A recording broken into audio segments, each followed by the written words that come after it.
All right, are you ready? I am. All right, I'm going to admit people in, remind them to make sure they pause themselves, and we'll just get started with the intro and go from there. Great.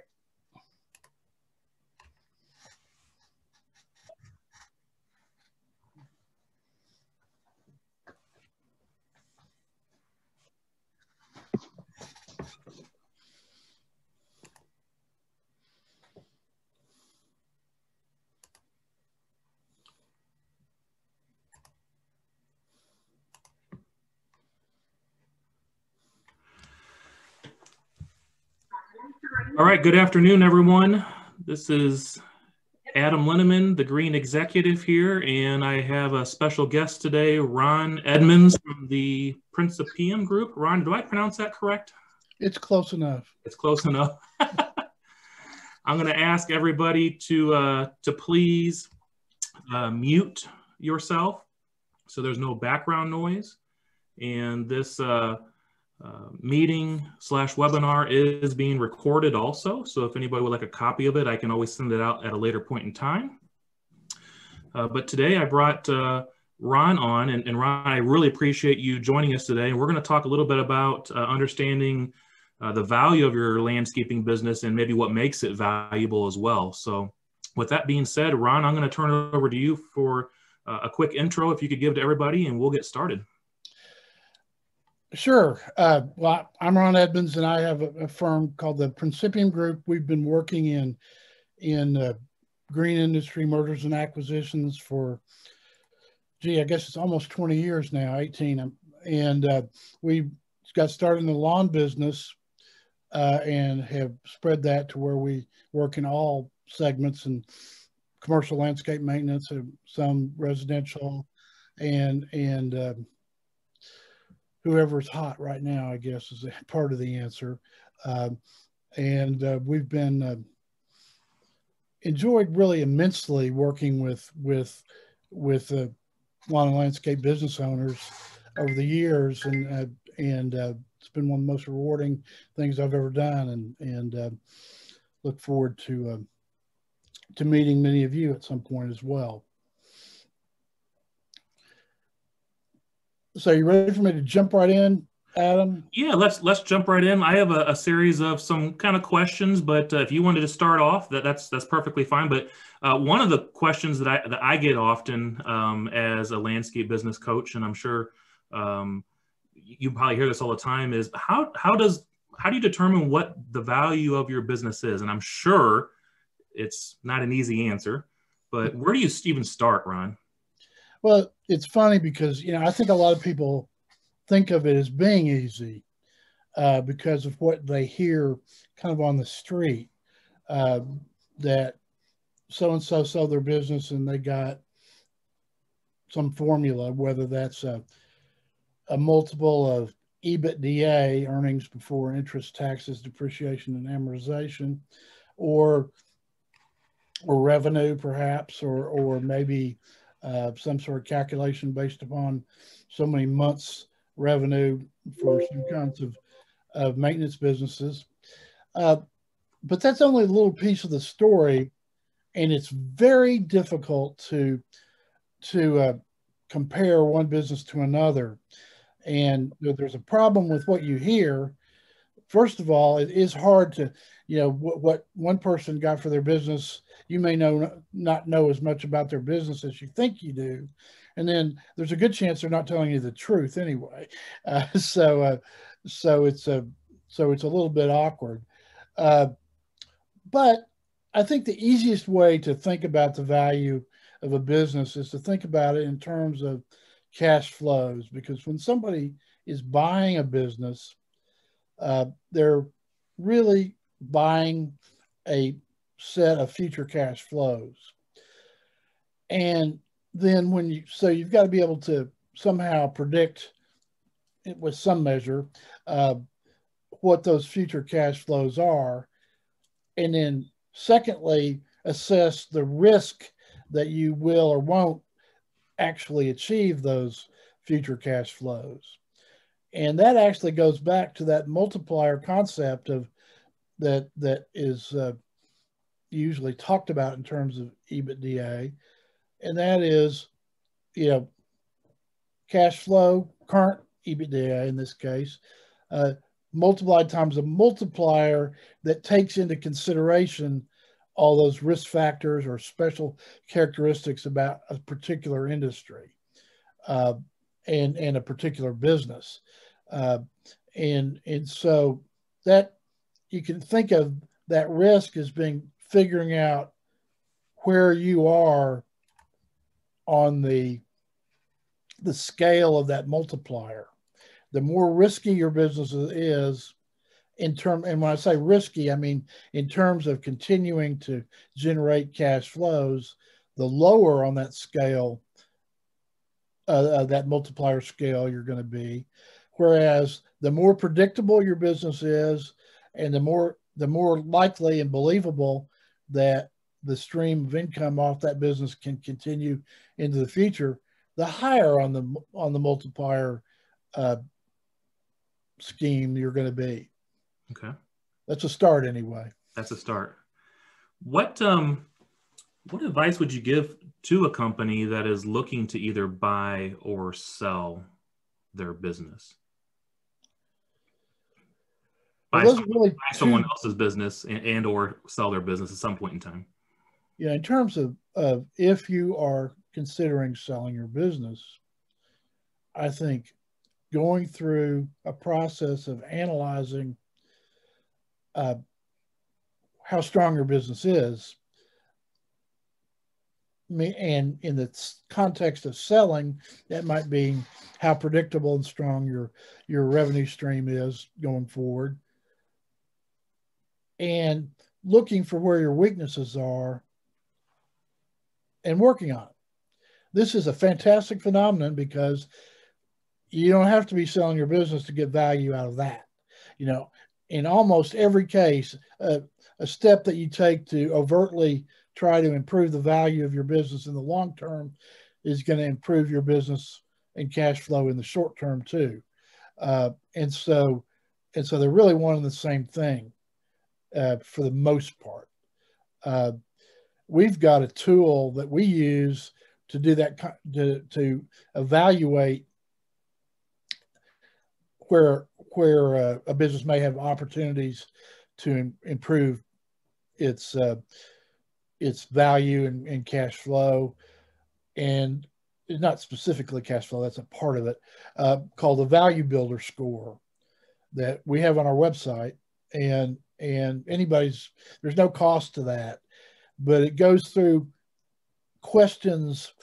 It's a pretty short, I think you can complete it in 15 or 20 minutes, questionnaire about your company, and then it's focused into 8 categories that are really the determiners of value for most businesses.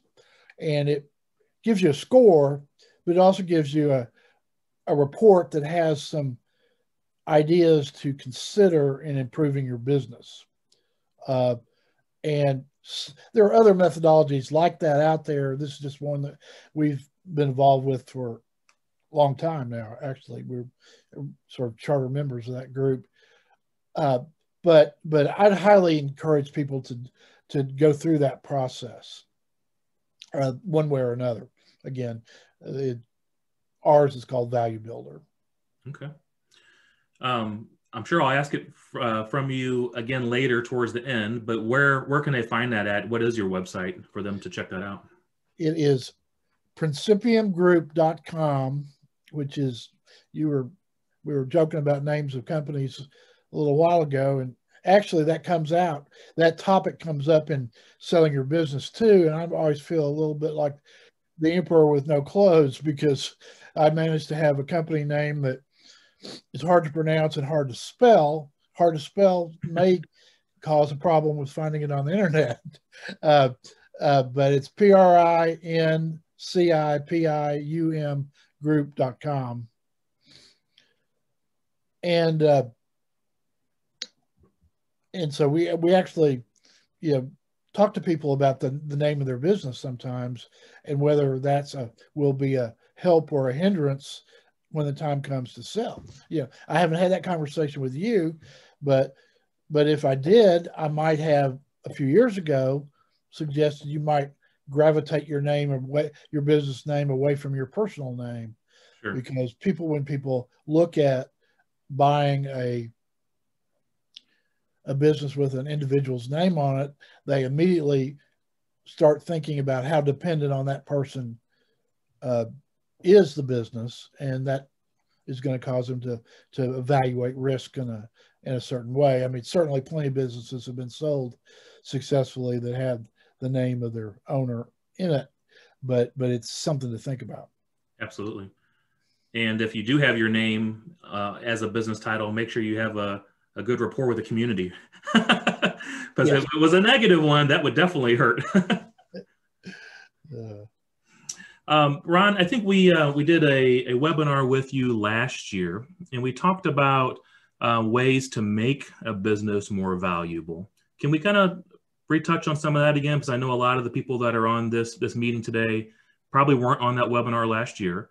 And so can we talk a little bit about some things that business owners can do to make their business simply more valuable? I think we had talked about different things such as making sure your business has a good CRM program, all your contacts are in one place. Something like that would be much more valuable than having all your customers on an Excel spreadsheet or just a piece of paper. And there's so many more things. Can we talk about that a little bit? Sure. In this value builder methodology that we use, it's a kind of a way to organize that answer. Certainly the number one thing that's going to drive the performance, the value of your business is going to be how well it performs financially, because its cash flows is what it's all about. And so focusing on having a profitable business with good records behind that, a good accounting system and operating system is number 1, 2, and 3 almost. But some other factors that are key. One is the growth potential of the business. Now, and so when a buyer is looking at acquiring a business, they're probably not going to buy it because they like particularly the level of operations it currently has. They're going to be looking at what can they do with it. And so continuing to demonstrate growth and to identify new ways to grow the business over time, either whether that's something really creative or expansion of service area or expansion of service lines. All those things are growth opportunities, of course. Another one is taking a hard look at how dependent your business is on anybody or anything. And so when I say that, I mean, how dependent are you on your largest customers? What would happen if you lost your largest customer? Now, I'm not suggesting everybody go out and fire their largest customer that's creating the success of their business. But as you chart out your business for the future, it's highly desirable to sell to more different people than to just a concentration. Because again, there's always a risk of something happening to that one customer relationship that cuts the legs out of your business. And so people always look at that. And so focusing on having a diverse clientele, and then diversity, not only in just raw volume with one customer, but,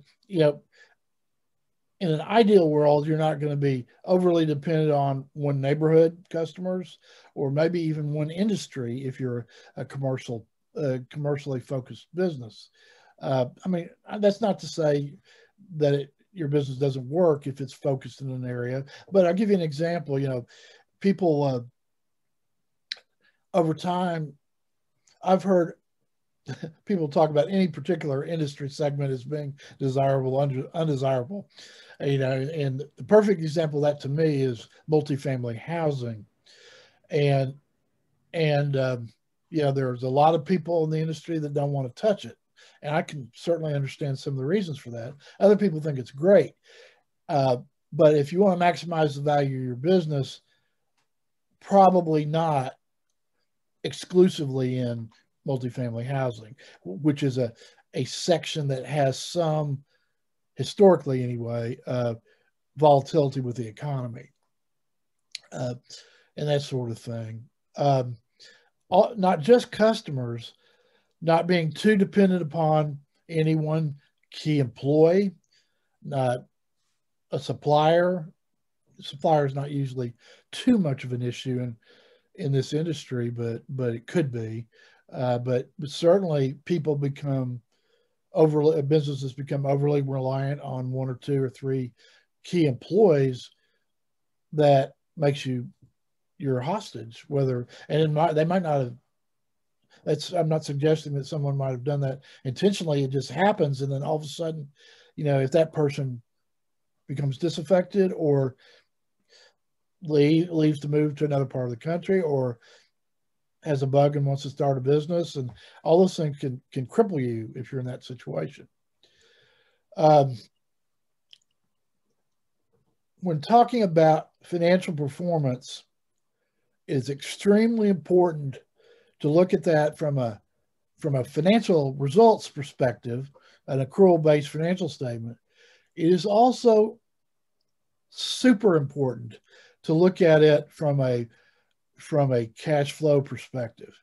And yeah, there's plenty of people, I'm sure there's some people on this line that have been in a scenario where they're growing so fast they nearly went out of business because their working capital ate them alive.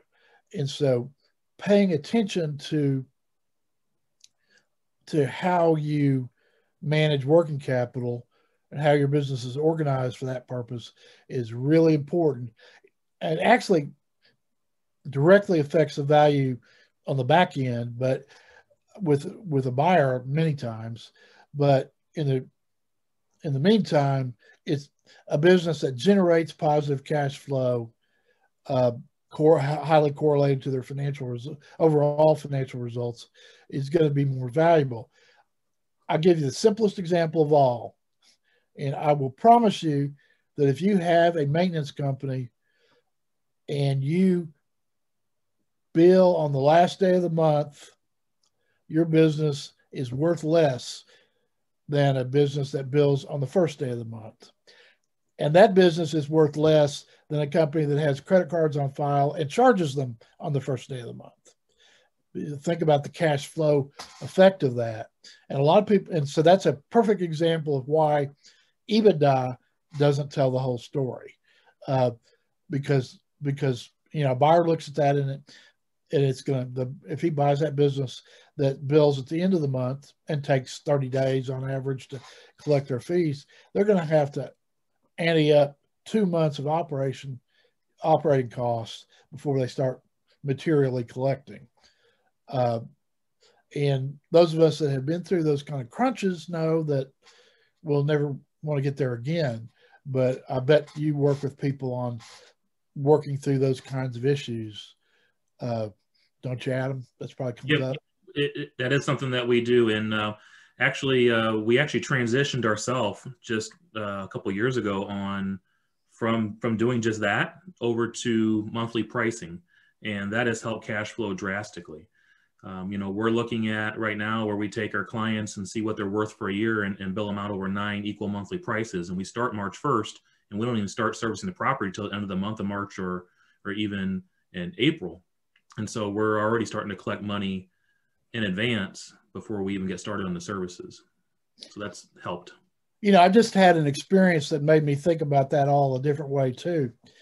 You know, we're all spending more time at home, or certainly I am. I'm probably more so than most of the people here, just because I'm a little older and my business is conducive to working at my backyard desk. But the group that does my landscape maintenance, which is different than is a pretty much purely maintenance company. You know, I had somebody else renovate my backyard this year, but I've always thought I've used these people for, I don't know, 5 or 6 years. And prior to that time, I always had the 12 equal installment kind of service.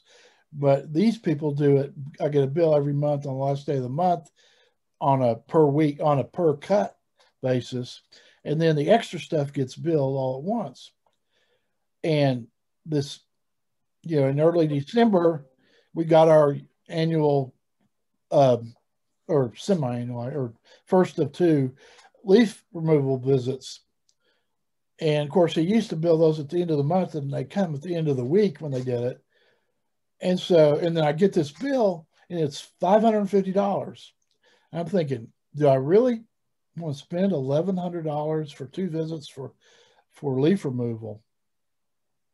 And then I thought about it when I probably was spending that much with the company I used before, where I paid 12 equal installments, and I didn't get an unusual bill. And I would have happily put it on a credit card, you know, but I just about had a fit over that leaf removal bill. And those kind of problems go away when you handle them in a different manner. And we're seeing, you know, we're even seeing lawn care, and when I'm saying lawn care now, I mean fertilization spray companies, go to a 12-month cycle, even though they may have 7 or 8 apps and maybe an aeration and some other expensive thing. And turns out they're pretty easy to sell when they're all part of the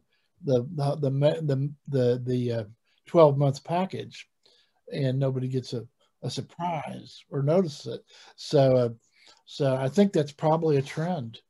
But all those things help cash flow immensely. You have to watch whether you're doing it in a way that makes sense. You know, it used to be lots and lots of people had prepayment programs that had historically had big discounts. But, you know, certainly if you look at and start talking about a 10% prepayment discount, I mean, that's in this current interest rate environment, that's basically insane.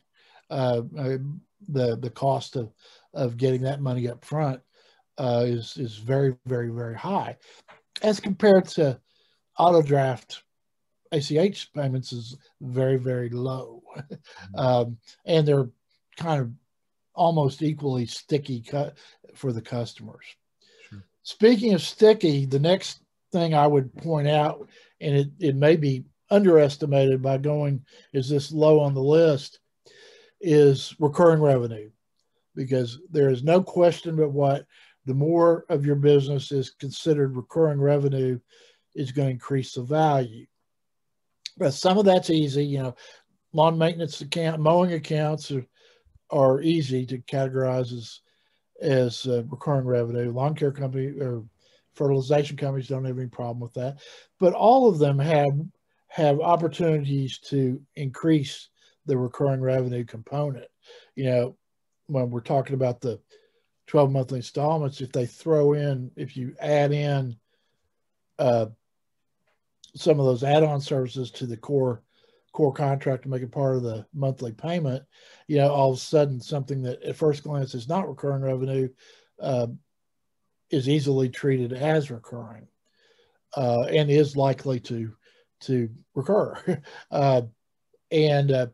You know, that's of course a lot more difficult for businesses that have a large design build or construction oriented part to their business. It's still something worth thinking about in terms of what steps can you take to more systemize the process where business automatically comes in. That's probably a little beyond our scope today, but might be good for another conversation at some point. But there's some tools to help you think about that, and there's been some people that have gotten creative, but certainly people that have systems that generate leads on on a real dependable basis, that's a step in the right direction. Great. And then what separates you from everybody else? Do you have an opportunity for some sort of monopoly control, or as Warren Buffett calls it, a moat around your business that protects you? That's pretty tough for a landscape maintenance business on average, but there are people that have a reputation for being the right player in their market that have some degree of help in that way. That's another one that it would be great to have that's a great topic for a peer group to talk about, for example, and what's worked for them and in creating a competitive advantage. Sure. Satisfied customers is a huge issue, and one that's in your face nowadays with online reviews. But being able to demonstrate that you have positive customer satisfaction is a very good thing. Whether that involves doing some surveying, and surveying can be a little controversial. Some people think it's a waste of time. I tend to like the simple customer surveys, the net promoter score, and things like that are easy to execute. Some people say it's easy to execute and produces no information. I tend to disagree. I suppose it depends a little bit on the kind of business you're in. I think for residential focused services, it's really pretty good. And then lastly, but not least, is how dependent is the business on you? The owner. And yes. And that is a value killer if ever there was one.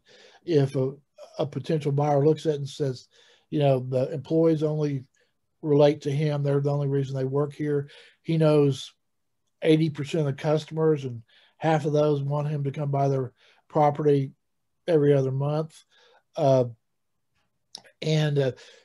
so really working on this is an important thing. In my observation, that's hard mostly because of your own personality, and because you've built that business, you're proud of it. You want those customers taken care of.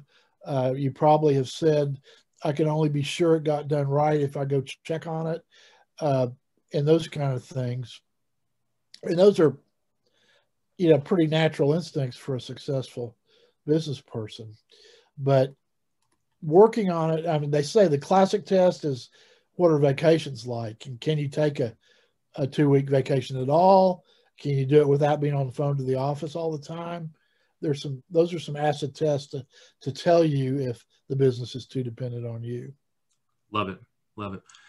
Ron, I have 2 more questions I'd like to get through. Then I'd like to open it up to any, maybe just for 5 or 10 minutes of some questions from the attendees at the end. But you talked on cash flow, and I like to have my new title of cash flow architect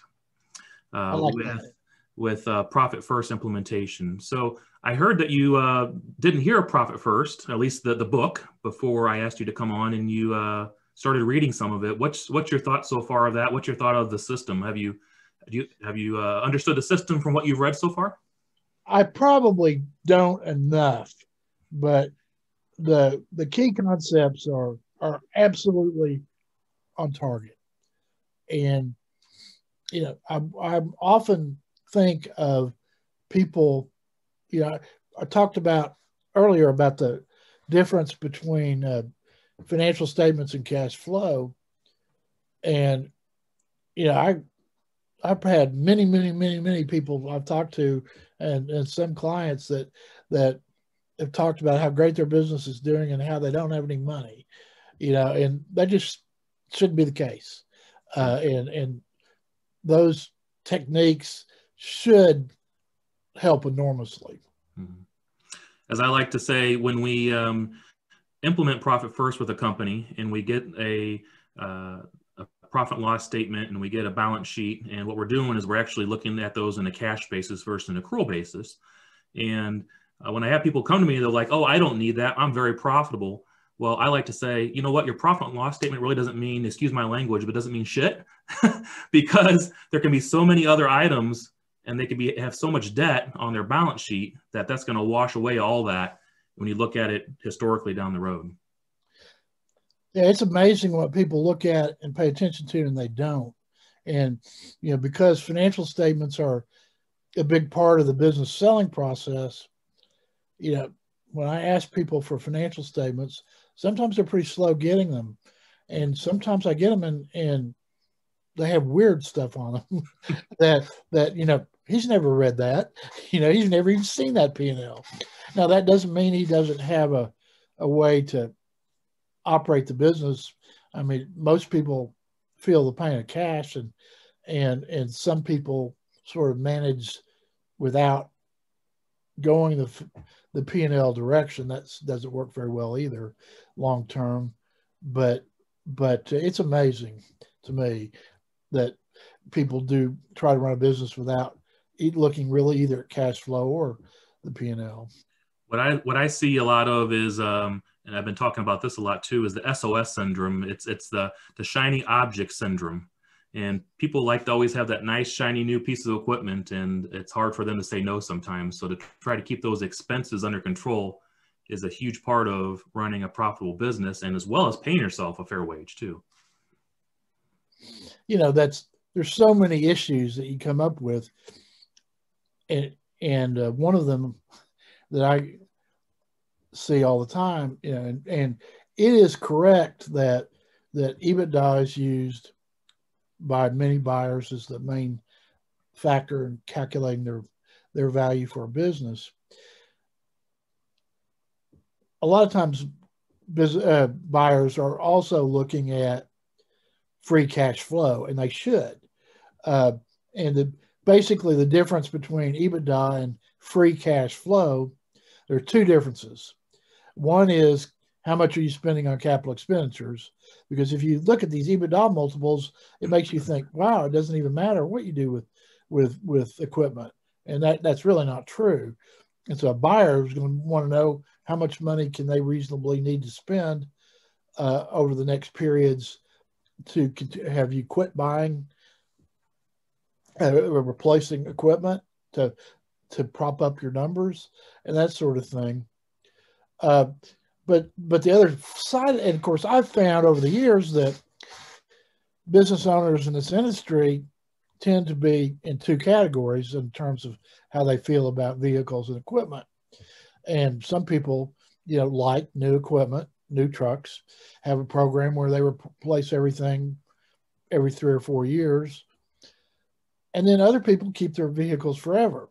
And frankly, as a layman, I might not actually be able to tell because they have them in good shape and have mechanics on staff and everything. But when somebody as a buyer thinks of a company is worth less because they're going to have to buy new equipment because they want to have new equipment instead of old equipment that's been maintained, I quickly point out to them that this company has 2 mechanics on staff and spends $75,000 a year on parts, and between the salaries and the part expense, you could go a long way to get new equipment. And so it's not a clear-cut answer as to what's best. I guess that's a little off topic there, but.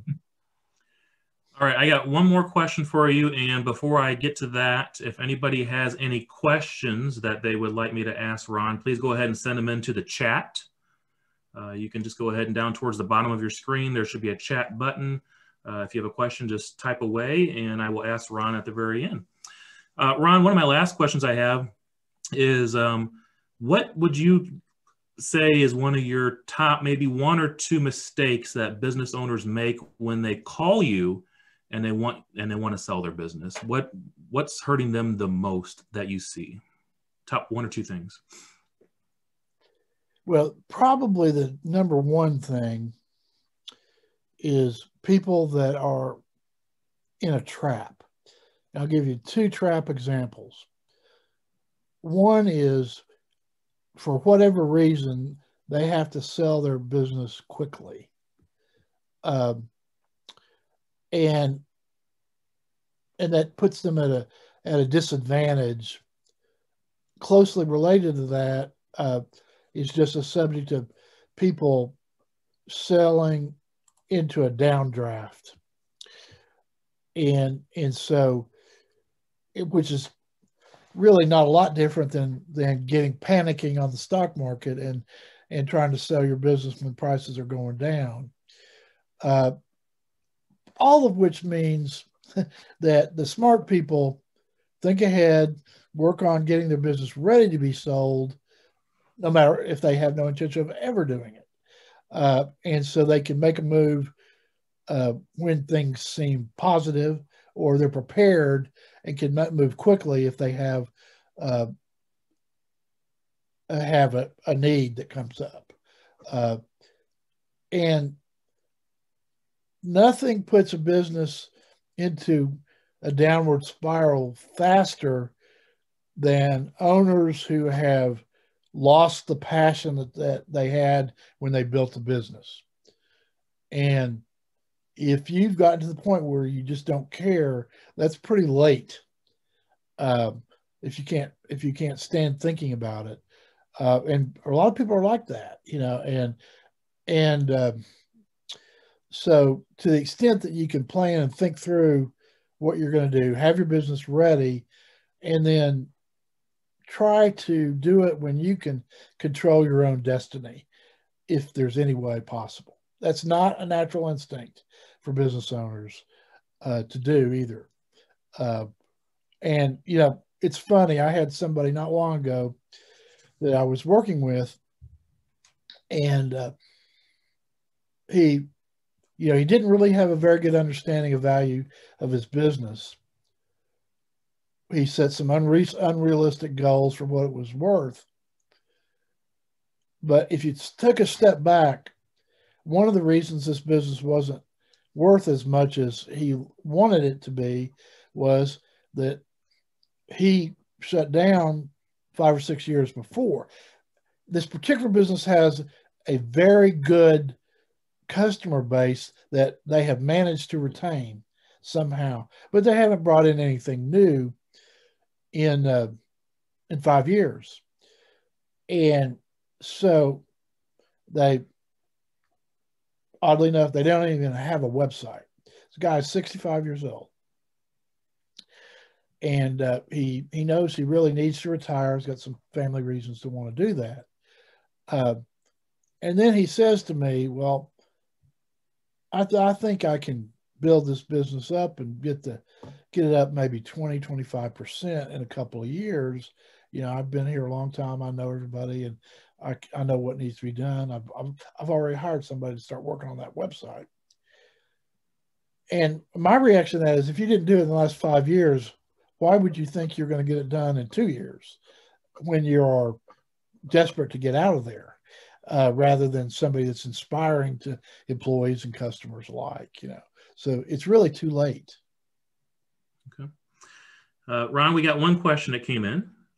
And here's the question. It is, as a general rule, what are you seeing for the SDE and EBITDA multiple valuations? In the future, do you see the private equity moving towards sub $1 to $3 million EBITDA companies? I'll answer that question in reverse order. Yes, to the part two. There is a decided, right now anyway, there are many, many, many private equity firms that are interested in sub $3 million EBITDA businesses. Many that are interested in $2 million ones. At 1 million and below, it becomes more complex, but there's some that would be interested in some of those. It doesn't go much below that because of what they have to do to take that business and run with it. Because if you've got $1 million EBITDA, then first of all, they're going to go borrow a lot of money to get the deal done. So they're going to create more leverage, and it becomes riskier just because of that. and so the becomes a tougher transaction. If they carve out money to pay a new management team, and then some management fees that the private equity firms collect afterward, it gets pretty thin. But there are many that do $1.5 million, 2 million and up compared to what I used to see. And there is so much enthusiasm for the landscape industry that I don't see that changing. And I see people pretty regularly talking about strategies where they would acquire even smaller businesses than that and roll them together. I'm not sure I completely buy that strategy, but there are going to be people pursuing it. The reason why I say I don't know that I see that working all that great is there's just some differences in the clientele and employees typically along those milestones, and you certainly, it's dangerous for them to, there's some level of size of business at which the owner of the business personally knows the key customers, and to the point that it really raises a lot of questions about that dependence factor. Okay. About the multiple valuations, and I have another question that popped into. I learned a long time ago not to answer that question very much. Fair enough. I mean, they've moved a little bit up, but it is so hard to take that and say that Ron Edmonds said that this kind of business gets a 4 multiple. Well, it might if these other factors are there. The majority of businesses that I see sell in a range of about 3 to 5. Some go higher, certainly larger ones that typically are starting to go higher. Some go lower. That's not a segment I work in very much. Fair enough. Another question came in from Wayne. In your opinion, will it affect a company's value that participated in the PPP program, either 1 or 2 rounds, if they plan on selling within the next 2 years or so? Well, round 1, no.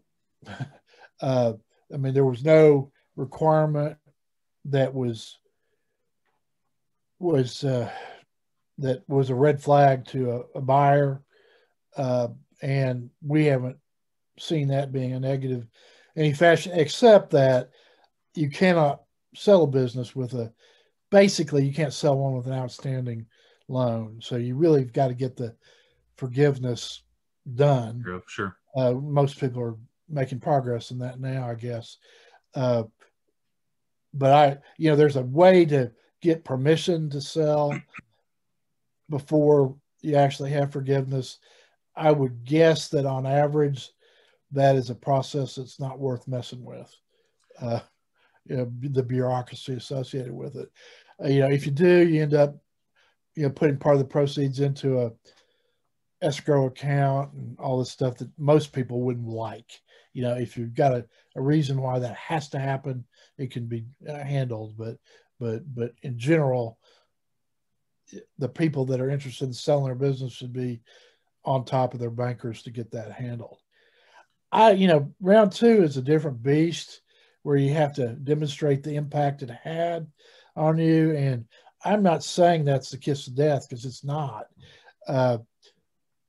And buyers in general have been extraordinarily tolerant of impacts of the pandemic that are clearly identifiable and have a foreseeable end. So just because your revenue was down in 2020, that's not going to be a huge problem as long as you've got a handle on it and you know where your business is headed now. If you're tied to some, a landscape company that all their clientele is restaurants, is probably going to have a hard time getting sold. And retail is pretty scary, I think. I would, if I was a buyer, I would be hesitant about a company that was all retail until I really understood what they were dealing with, because I don't know what the retail world is going to look like going forward. But it's not a red scarlet letter or anything to have had a PPP loan. I do know that I believe the second PPP loan, you have to demonstrate, I think it was 25% less in revenue over a period of a comparable quarter. Is what I believe I had read. So, that's something to take into consideration, but I would also assume too, you're still looking at historical financials. And if you were to have to pull out that PPP loan information, ultimately you're going to want to look at 3 to 5 years or so or more of historicals, right? Yes. Certainly people ask me, people talk about EBITDA multiples. Well, what year is it?